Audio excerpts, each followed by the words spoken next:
Chidibere Nwaneri, 15 of Arsenal, don't become the youngest player to play for English Premier League.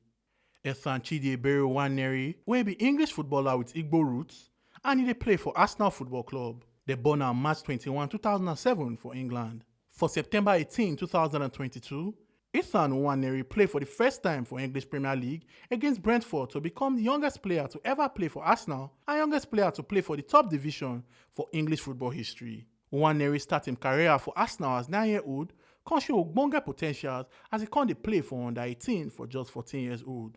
Nwaneri started the 2022-2023 season as player for under 18 team and can sharply move go under 21 sake of say he dey ogbonge form. He joined the first team training for September and played his first game for September 18 against Brentford at the age of 15. This appearance as substitute for 15 years and 181 days can break the record of youngest ever Premier League appearance and the youngest ever Arsenal appearance. Omo Aluke Ajakaye, TMC TV News. Don't forget your PVC and be your power. Don't tell them give any politician on election day.